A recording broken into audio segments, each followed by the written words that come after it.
La noche del 11 de agosto, el silencio de Bogotá se rompió con una noticia que heló la sangre de muchos. Miguel Uribe, un joven político con una carrera prometedora, había muerto. Pero la muerte de Miguel no fue un simple trágico accidente. Las sombras de una conspiración política se cernían sobre el hecho, y cada vez más voces apuntaban hacia un único responsable, el presidente Gustavo Petro. Miguel Uribe, un líder carismático y opositor al gobierno de Petro, representaba una amenaza creciente para el presidente. Su popularidad iba en ascenso, su discurso contra la corrupción resonaba en las calles y su visión para Colombia desafiaba abiertamente las políticas del actual mandatario. Esta amenaza latente, según nuestras fuentes, fue la chispa que encendió la mecha de una trama que se gestó en las sombras del poder. El presidente Gustavo Petro, por otro lado, figura central en esta historia, llegó al poder con promesas de cambio,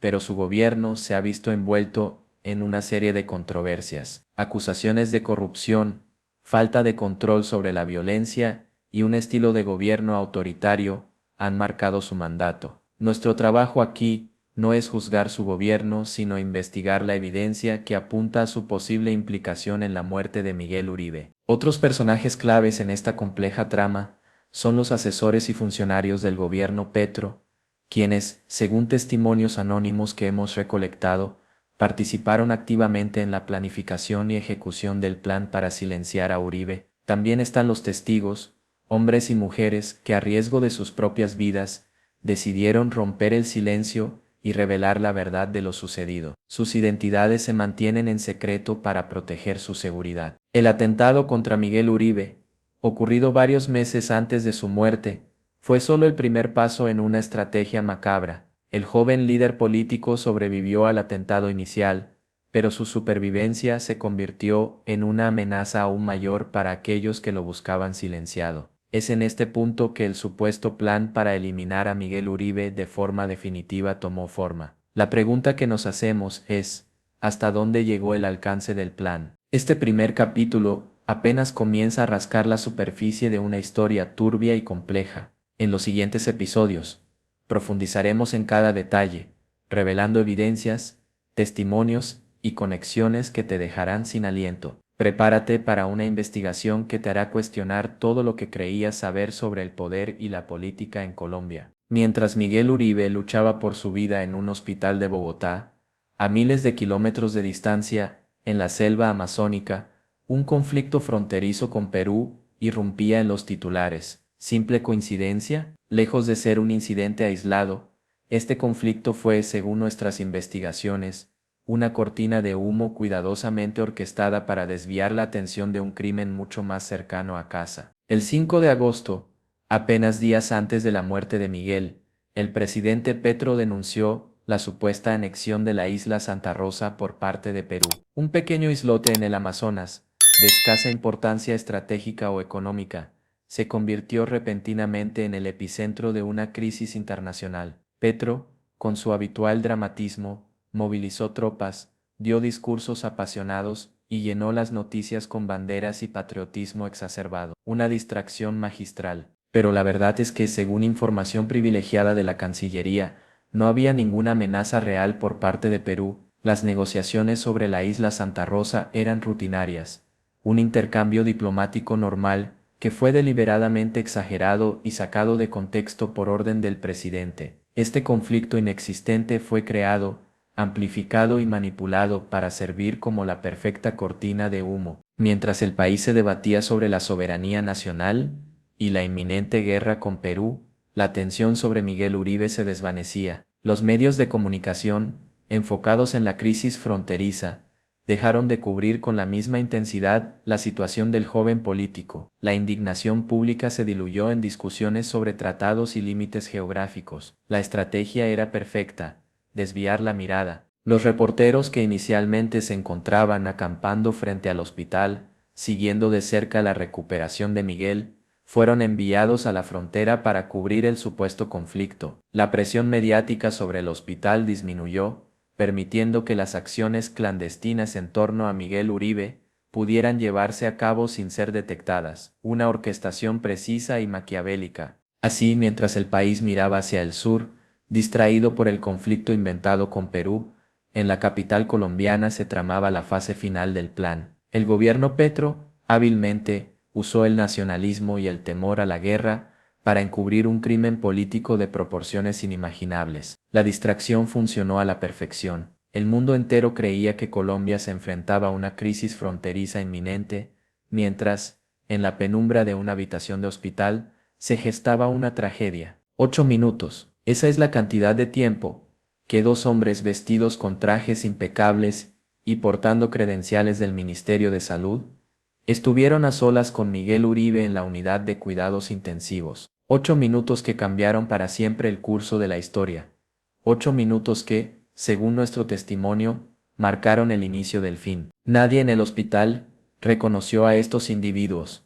No formaban parte del personal habitual, y sus credenciales, aunque aparentemente legítimas, no pudieron ser verificadas. Entraron, se dirigieron directamente a la habitación de Miguel, y salieron sin decir una palabra. Esa misma noche, los signos vitales del joven político comenzaron a fluctuar de manera inexplicable, una señal ominosa de lo que estaba por venir. Mientras estos hombres se encontraban en la habitación de Miguel, el presidente Petro ofrecía un discurso apasionado contra Perú, acusándolos de provocaciones intolerables. Los titulares de los principales medios repetían sus palabras, amplificando la crisis fronteriza, la cortina de humo perfecta para enmascarar la siniestra operación en marcha, una estrategia cuidadosamente planificada para desviar la atención. Pero esta visita no fue un evento aislado.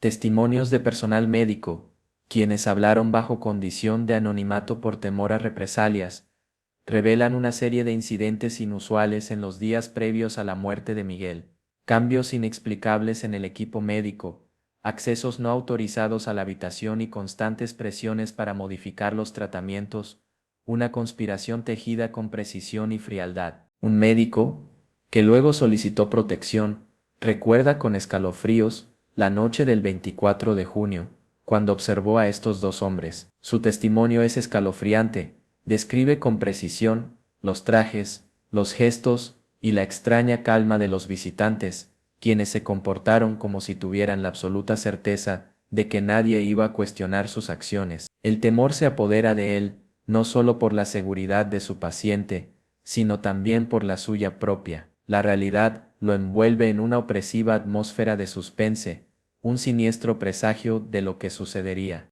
Estos 8 minutos fatales son solo una pieza del rompecabezas, una evidencia contundente que junto a otras piezas encontradas conforman una narrativa perturbadora, una narrativa que revela un plan meticulosamente orquestado, una conspiración cuidadosamente ejecutada para silenciar a un joven líder que se atrevía a desafiar al poder. La verdad, oculta tras una cortina de humo perfecta, está a punto de salir a la luz. La muerte de Miguel Uribe no solo fue un crimen, fue una obra maestra de la manipulación mediática. Mientras el joven líder agonizaba, el gobierno de Gustavo Petro orquestó una campaña de desinformación que eclipsó la tragedia y protegió a los culpables. Un análisis profundo de los medios de comunicación en esos días revela una estrategia siniestra para silenciar la verdad. Desde el día del atentado contra Miguel, la narrativa oficial se centró en la versión del gobierno, un ataque aleatorio,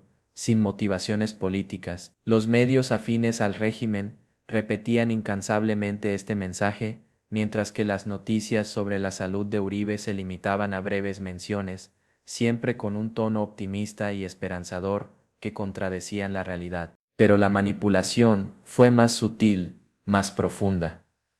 A medida que la salud de Miguel empeoraba, la atención mediática sobre el supuesto conflicto con Perú se intensificaba. Cada declaración de Petro, cada movimiento militar simulado, cada imagen de banderas y tropas, era cuidadosamente planeado para mantener el foco en la crisis internacional y así desviar la mirada de lo que realmente sucedía en las sombras. Los programas de opinión, habitualmente espacios de debate y análisis crítico, se convirtieron en altavoces del gobierno. Los analistas, muchos de ellos con vínculos conocidos con el partido de Petro, repetían sin cesar la narrativa oficial, presentando como hechos incuestionables las afirmaciones del régimen, mientras ignoraban por completo cualquier información que cuestionara la versión gubernamental. Un control férreo de la opinión pública. Las redes sociales tampoco fueron inmunes a esta manipulación. Una avalancha de bots y cuentas falsas difundían noticias falsas que reforzaban la narrativa del gobierno,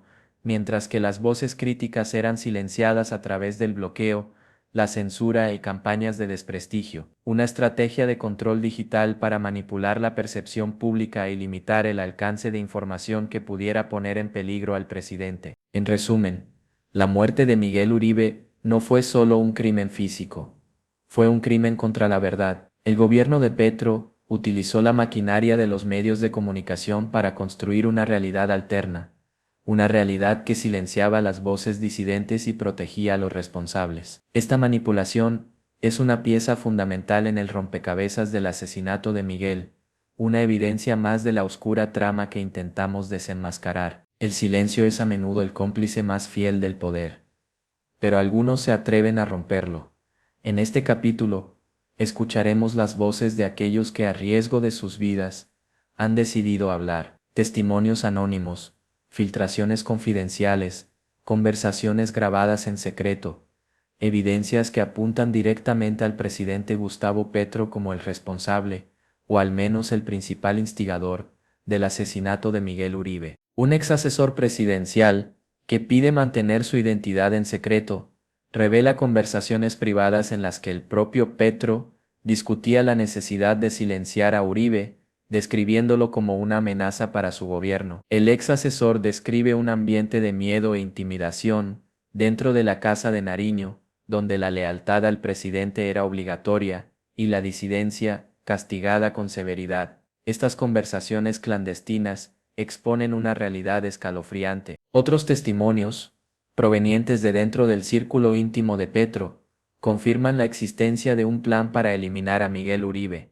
Se habla de reuniones secretas, de órdenes directas, de una red de colaboradores dispuestos a todo con tal de preservar el poder. Estas voces, que hablan desde las sombras, dibujan un panorama desolador, donde la ambición y la crueldad se imponen sobre la justicia y la verdad. Su testimonio nos revela una realidad perturbadoramente cercana al poder. Médicos del hospital donde Miguel Uribe pasó sus últimos días también han proporcionado testimonios cruciales. Describen presiones inmensas por parte de funcionarios del gobierno para manipular el tratamiento de Miguel, insinuando que el objetivo final era acelerar su muerte. Testimonios que muestran el alcance macabro de esta operación, que se extendió hasta los pasillos de la salud. La desconfianza y la culpa se reflejan en sus relatos, y sus palabras pesan como piedras sobre la conciencia de Colombia. Estos testimonios, aunque anónimos, son contundentes, son el eco de las voces silenciadas,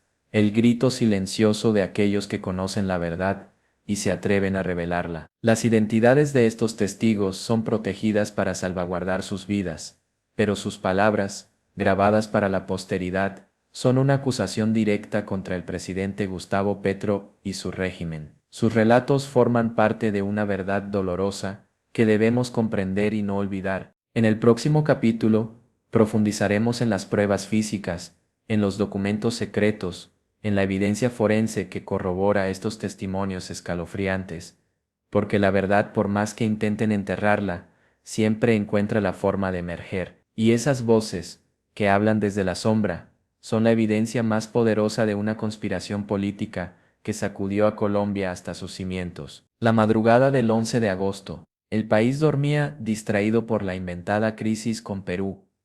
En el hospital Miguel Uribe se aferraba a la vida, un hilo delgado que se tensaba entre la esperanza y la desesperación.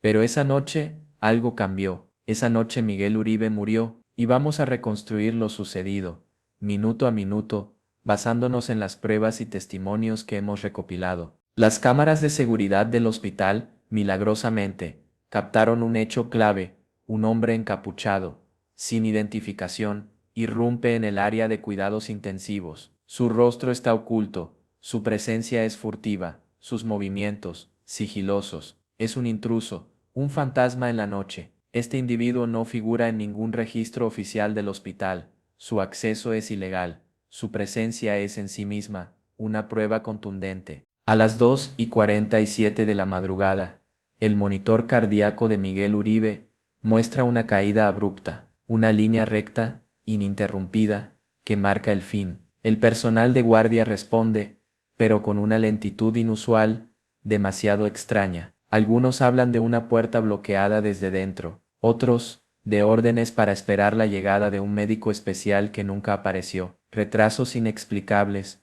omisiones sospechosas. La respuesta fue deliberadamente lenta. Minutos antes, a las 3:14, según el testimonio de varios médicos que han arriesgado sus carreras para hablar con nosotros, 3 hombres vestidos con chaquetas negras y sin identificación entraron en cuidados intensivos. No llevaban ningún tipo de credencial médica y se dirigieron directamente a la habitación de Miguel, sin detenerse, sin titubear. Su apariencia era de hombres entrenados, personas que sabían lo que iban a hacer. El informe oficial, de una frialdad escalofriante, atribuye la muerte a un fallo multiorgánico. Pero los doctores que estuvieron allí esa noche, los que vieron cómo Miguel Uribe dejaba de respirar, cuentan una historia diferente: su respirador desconectado, su medicación suspendida, un acto deliberado, una ejecución disfrazada de muerte natural.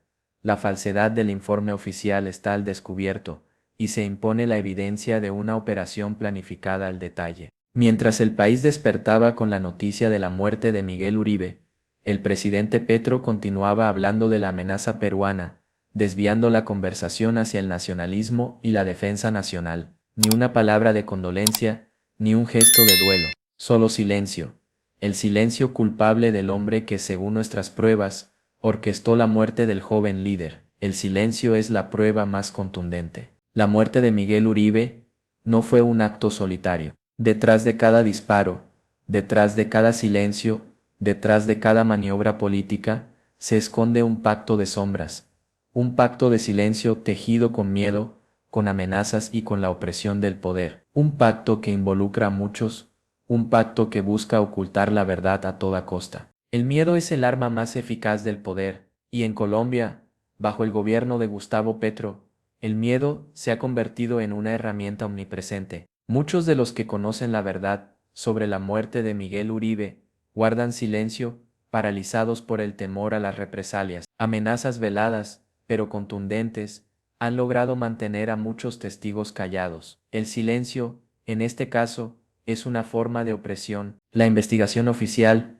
como era de esperar, se ha movido a paso de tortuga. Los informes preliminares, vagos y contradictorios, hablan de un ataque perpetrado por sujetos no identificados, la fórmula clásica para enterrar la verdad bajo toneladas de burocracia e indiferencia. El miedo a desafiar al poder, a cuestionar al presidente, ha paralizado el proceso judicial. El poder ha logrado controlar el relato, imponiendo su versión. Pero este pacto de silencio no es impenetrable. A pesar del miedo, a pesar de las amenazas, algunas voces han logrado romper el silencio. Médicos, enfermeros, asesores, periodistas, hombres y mujeres, que a riesgo de sus propias vidas, han decidido compartir lo que saben, aportando pequeñas piezas a este complejo rompecabezas. Su valentía se enfrenta a la opresión del sistema. La opresión del poder es palpable. La censura, la intimidación, el control de la información,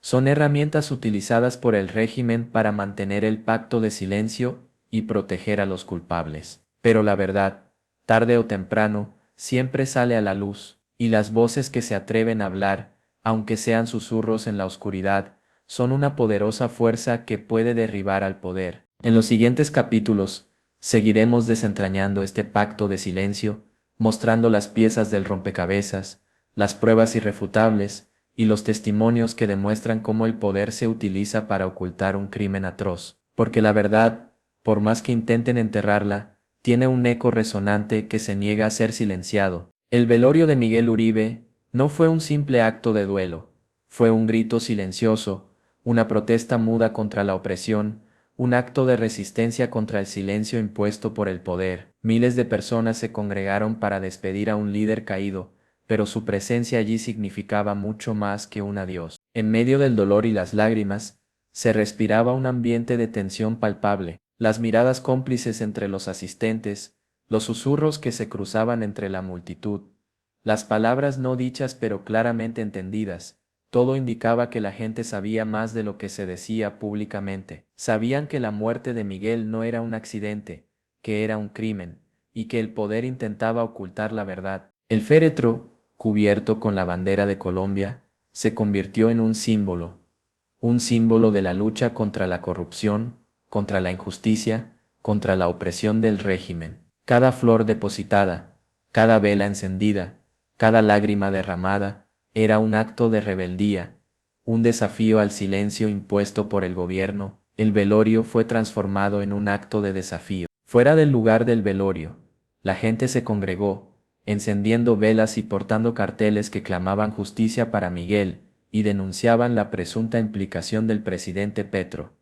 Pero cada intento de registrar estas protestas por parte de los periodistas era sistemáticamente frustrado. Sujetos misteriosos intimidaban, amenazaban e impedían la grabación de las imágenes. Un intento evidente de silenciar la disidencia. Este velorio no fue solo una despedida, fue un acto de resistencia, una demostración de que el pueblo colombiano no se resigna a la opresión, a la corrupción, a la impunidad. Fue un espacio donde el dolor se transformó en rabia, donde el silencio se convirtió en un grito, aunque aún fuera un susurro, un grito que el gobierno trató desesperadamente de silenciar. El velorio fue una potente expresión de dolor y rebeldía. El entierro, al día siguiente, prometía ser aún más masivo, un claro mensaje al gobierno. La gente no estaba dispuesta a olvidar a Miguel Uribe, ni a permitir que su asesinato quedara impune. La indignación se iba convirtiendo en una poderosa ola que amenazaba con romper el silencio y sacudir los cimientos del poder. La resistencia apenas comenzaba. La investigación oficial sobre la muerte de Miguel Uribe avanza a paso de tortuga, un ritmo sospechosamente lento que levanta sospechas. El informe preliminar, vago y lleno de inconsistencias, habla de un ataque perpetrado por sujetos no identificados, una conclusión cómoda para quienes quieren evitar una investigación seria y profunda. Pero la familia de Miguel y muchos ciudadanos no están dispuestos a aceptar esta burda manipulación de la justicia. Desde el principio, la investigación ha estado plagada de obstáculos. La evidencia se ha perdido, los testigos han desaparecido, las declaraciones de los funcionarios han sido evasivas y contradictorias. Hay una clara intención de obstruir la justicia, de impedir que se descubra la verdad sobre lo sucedido. Las piezas del rompecabezas faltan, deliberadamente eliminadas. Las cámaras de seguridad del hospital, claves para reconstruir la secuencia de eventos, presentan inexplicables fallas técnicas. Las grabaciones que podrían haber revelado la identidad de los asesinos han desaparecido o se encuentran corruptas, una eliminación intencional de las pruebas. La destrucción de evidencias es un indicio más de una conspiración. Los testimonios de los médicos y enfermeros que atendieron a Miguel en sus últimos días son cruciales, pero muchos temen hablar abiertamente. Las amenazas son constantes.